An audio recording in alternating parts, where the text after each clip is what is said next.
Nouvelle poussée fiévreuse dans les relations algéro-françaises, nouvelle explosion de colère, nouvelle tension, puisque ce matin, le ministre français de l'Intérieur, il est passé sur le plateau de TF1 et cette fois-ci, le ministre français de l'Intérieur promet des actions concrètes. Il menace directement de sanctionner la compagnie nationale Air Algérie et les dirigeants algériens à la suite du renvoi par l'Algérie d'un troisième ressortissant algérien. Il faut un rapport de force avec l'Algérie, je le cite.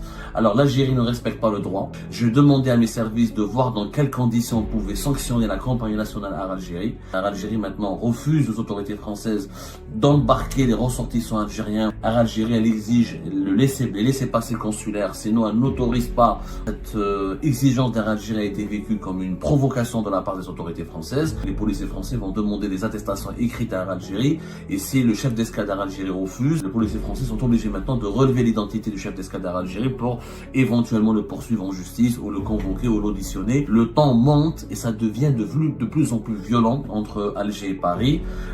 Bruno Retailleau donc parle de sanctions contre Air Algérie. Il faut imposer un rapport de force. Dans le monde dans lequel on vit, il faut parfois montrer les muscles. Si on ne les montre pas, on est piétiné.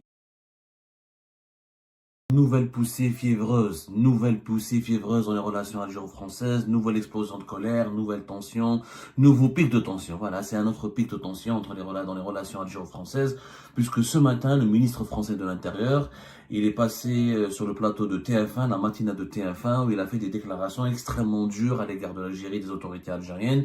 Et cette fois-ci, le ministre français de l'Intérieur promet des actions concrètes. Il menace directement de sanctionner la compagnie nationale Air Algérie et les dirigeants algériens à la suite du renvoi par l'Algérie d'un troisième ressortissant algérien impliqué dans des actes de délinquance et d'insécurité et menaçant l'ordre public français. L'Algérie, pour la troisième fois, c'était le 11 et 12 février dernier, a renvoyé vers la France un de ses ressortissants âgé de 30 ans, un homme de 30 ans qui a été condamné à la prison en France, qui a fait 6 mois de prison pour des actes de délinquance, pour des agressions avec à l'arme blanche et pour des vols et recels de vol. Après avoir purgé sa peine de 6 mois de prison ferme, il a été placé dans un centre de rétention administrative depuis novembre 2024. On l'a raconté dans une émission précédente et la France a décidé de l'expulser. Et l'Algérie, comme pour Doualem, comme pour un autre Algérien établi à Nice, dans la région de Nice, elle a décidé de le renvoyer le jour même de son arrivée à bord d'un vol vers l'Algérie. Elle lui a refusé l'admission sur le territoire algérien et les autorités algériennes ont targué, ou pour justifier ce renvoi, cette expulsion d'un ressortissant algérien depuis son propre pays vers la France. Les autorités algériennes ont utilisé l'argument de l'absence de laissez-passer consulaire.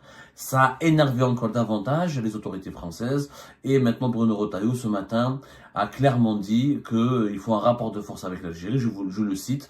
Alors l'Algérie ne respecte pas le droit. Voilà ce qu'il a dit Bruno Retailleau qui dénonce une situation regrettable avec l'Algérie. Je demandais à mes services de voir dans quelles conditions on pouvait sanctionner la compagnie nationale Air Algérie.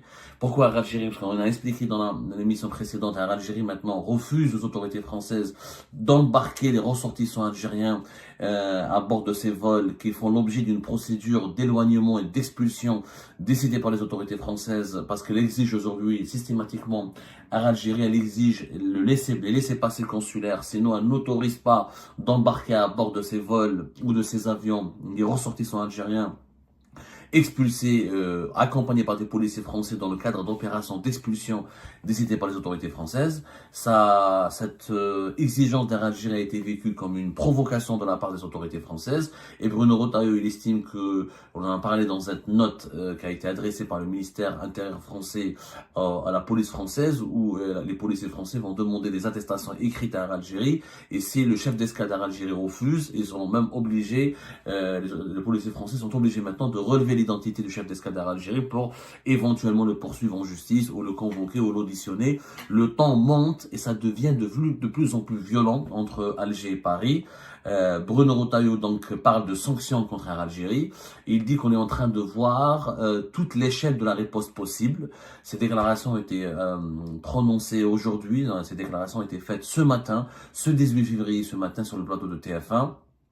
Donc, Bruno Retailleau, très remonté contre l'Algérie. Pourquoi la France fait preuve d'une aussi grande faiblesse à l'égard de l'Algérie, estime-t-il. Il faut imposer un rapport de force. Dans le monde dans lequel on vit, il faut parfois montrer les muscles. Si on ne les montre pas, on est piétiné. Voilà, on est piétiné. Voilà ce qu'il a dit Bruno Retailleau.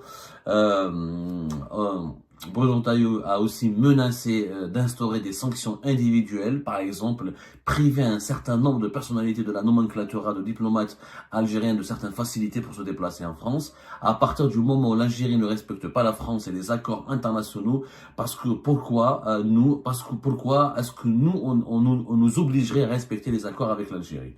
Voilà ce qui a été déclaré par Bruno Retailleau. Encore une fois, un Bruno Retailleau extrêmement très remonté contre l'Algérie et qui demande donc maintenant Bruno Retailleau qui va certainement faire de la pression au plus haut sommet de l'État français pour que des sanctions soient prises à l'encontre, comme il le dit lui-même, des dirigeants algériens et de la compagnie Air Algérie. Air Algérie maintenant, comment elle va être sanctionnée? Franchement, on nage maintenant en pleine incertitude. J'ai l'impression que les relations algéro-françaises vont aller de mal en pis et que l'affrontement et la rupture elle est devenue quasiment inévitable. C'est vrai que Air Algérie, encore une fois, nous a confirmé que auparavant, l'Algérie exigeait juste une carte d'identité ou un passeport biométrique algérien, un passeport algérien, pour pouvoir autoriser l'embarquement à bord de ces avions d'un ressortissant algérien qui faisait l'objet d'une opération d'expulsion décidée par les autorités françaises, que ce soit la justice, que ce soit les ministères de l'Intérieur. Généralement, les expulsions en France sont décidées par le ministère de l'Intérieur et les préfets. Maintenant, en Algérie, elle exige un laissez-passer consulaire. Elle refuse qu'un ressortissant algérien embarque à bord de ces avions s'il n'a pas de laissez-passer consulaire. Et cette fois-ci, ce qui s'est passé dans la nuit, donc entre le 10 et le 11 février dernier, entre Paris et Oran, entre Lyon et Oran, je crois, parce qu'il était à Lyon quand il a été expulsé, cet individu, ce délinquant algérien âgé de 30 ans. Je dis bien délinquant parce qu'il a été condamné par la justice. Bon, je rappelle les faits. J'essaie d'être le plus objectif possible dans cette crise qui nous bouleverse, qui nous secoue, qui nous remue. C'est très difficile de rester objectif, mais voilà, c'était un délinquant. C'était un délinquant. Alors moi j'ai parlé à une source algérienne tout à l'heure, elle m'a dit que non, Abdou, le laissez-passer consulaire était obligatoire, même s'il avait une carte d'identité ou un passeport algérien, on ne sait pas si ce passeport a été falsifié ou pas, on ne sait pas si cette carte d'identité a été falsifiée ou pas, donc il faut que ces documents algériens soient confirmés par une autorité algérienne qui sont les services consulaires. Bon, les Français, de sources françaises, affirment que les accords consulaires entre l'Algérie et la France de 1974 n'imposent pas cette obligation de passer par les consulats d'Algérie lorsque l'individu, sa nationalité algérienne est confirmée. Maintenant, nous sommes dans une impasse. Qui a raison, qui a tort? Aujourd'hui, je pense qu'il faut absolument trouver des compromis entre les deux pays. L'Algérie ne peut pas continuer à refouler, à ne pas accepter l'admission sur son territoire de ressortissants qui sont algériens, ne peut pas continuer à ne pas vouloir récupérer ces ressortissants, notamment les Algériens et les Algériens qui sont impliqués dans des actes de délinquance et des actes qui sèment l'insécurité et qui violent ou qui touchent l'ordre public en France. La France ne peut pas non plus continuer à violer ou à ne pas respecter certaines procédures pour expulser le maximum d'Algériens et d'Algériens. Ceci dit, les personnes qui représentent pour elle une menace pour sa sécurité, et la France a le droit, elle est complètement aussi légitime de sa part de vouloir neutraliser cette menace et d'expulser les Algériens et les Algériens qui commettent des actes de délinquance ou de criminalité. C'est légitime.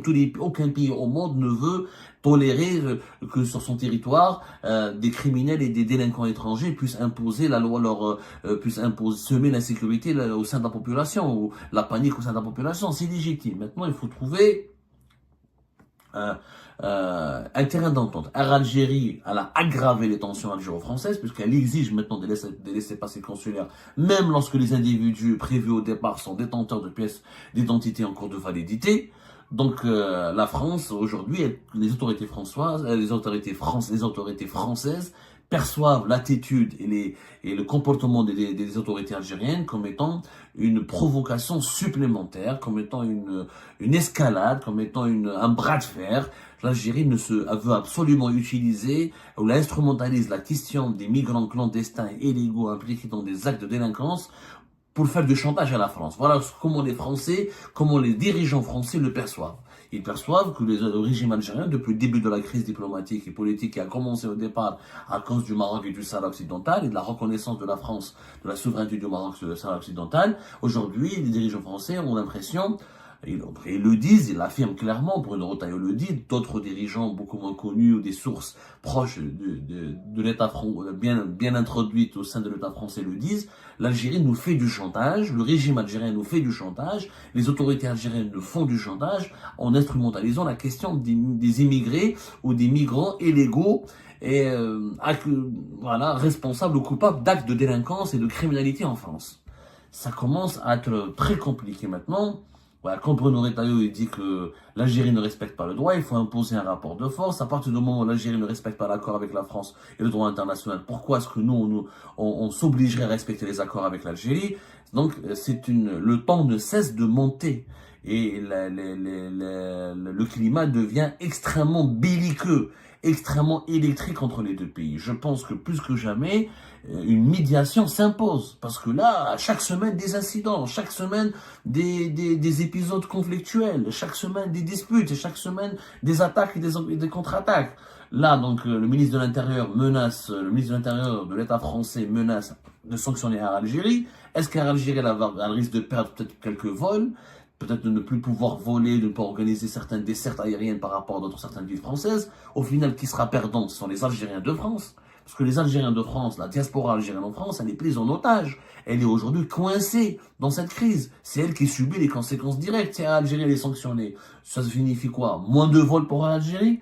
Des amendes pour l'Algérie, ce qui va impacter les prix des billets d'avion, quoi qu'il arrive, ce qui va compliquer encore davantage la circulation des personnes entre les deux pays. On est à la veille du mois du Ramadan. Dans un mois après le Ramadan, il y a l'Aïd. Il y aura beaucoup d'Algériennes et d'Algériens qui habitent en France qui voudront aller en Algérie passer leurs vacances, retrouver leur famille. Est-ce que tout ça, toutes ces sanctions contre l'Algérie vont peut-être certainement, pas peut-être, je suis sûr, c'est évident, c'est en sanction d'une compagnie aérienne qui, l'Algérie détient entre 50 à 55% du marché aérien, du marché du transport aérien entre l'Algérie et la France.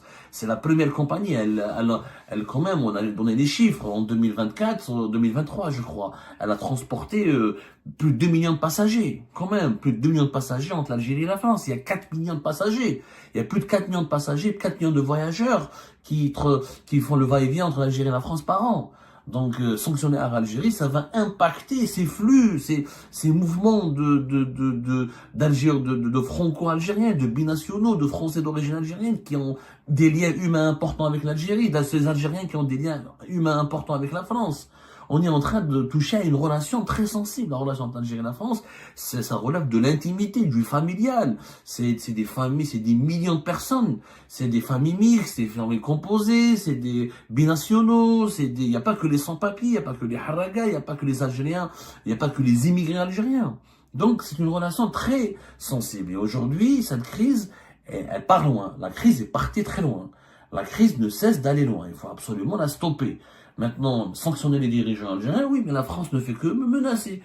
On a vu comment l'ancien chef de cabinet d'Abdelmajid Tebboune a été refoulé la semaine dernière dans l'aéroport d'Orly. Je parle d'Abdelaziz Khelef. Est-ce que d'autres hauts responsables algériens seront interdits de venir en France? Est-ce que les patrimoines de ces dirigeants algériens sera ausculté, gelé? Qu'est-ce qui va se passer? Pour le moment, beaucoup de menaces, très peu d'actes, aussi de la part des autorités françaises. Ok, sanctionner l'Algérie, l'Algérie, certainement, elle a subi des pressions de la part des autorités algériennes pour exiger systématiquement les laissez-passer consulaires. C'est pas le PDG de l'Algérie qui aurait décidé de lui-même ou de son propre gré. Je ne le crois pas. On va en tout cas enquêter et essayer d'approfondir nos investigations. Mais si la France peut menacer les dirigeants algériens, qu'est-ce qu'elle attend? Parce que là, pour le moment, ceux qui payent la note, celles et ceux qui payent la note et l'addition salée de cette crise, ce sont les Algériens et les Algériens, ce sont les membres de la diaspora algérienne, ce sont des citoyens lambda, qui n'ont ni passeport diplomatique, ni des patrimoines financiers ou immobiliers extraordinaires, ni bien mal acquis, qui n'ont aucun pouvoir, ni aucun pouvoir d'influence, ni aucun poste au plus haut sommet de l'État algérien. Donc, cette crise part de plus en plus loin. Il faut faire très attention à Ismaël Telkhel. Je ne comprends pas pourquoi il n'y a pas une mission de médiation qui s'impose. Je pense que Dominique de Villepin devrait aller à Alger rapidement et devrait demander rendez-vous à Bruno Retailleau, s'entretenir avec les dirigeants français très rapidement, Emmanuel Macron, etc., pour trouver des solutions. Il y a un mal-être entre les deux pays, il y a un malaise énorme entre les deux pays. Cette crise va loin, elle va de plus en plus loin. Et ben voilà, c'est la fin de cette vidéo mes amis. Je vous remercie comme d'habitude pour avoir suivi jusqu'à la fin. N'oubliez pas de nous laisser vos commentaires et vos réactions sur le sujet très intéressant de cette vidéo et de vous abonner à la chaîne si vous n'êtes pas encore abonné surtout. Je remercie toutes les personnes qui nous soutiennent et tous nos abonnés. Nous avons bien dépassé les 28 000 abonnés sur cette chaîne. Ça fait vraiment plaisir et je vous remercie très chaleureusement pour votre soutien et pour votre confiance. Nous essayons toujours de diffuser les extraits qui nous semblent le plus intéressants pour notre communauté marocaine et maghrébine et aussi pour les personnes de la diaspora en France et en Europe. Donc voilà mes remerciements et mes salutations et à la prochaine dans une nouvelle vidéo. Au revoir.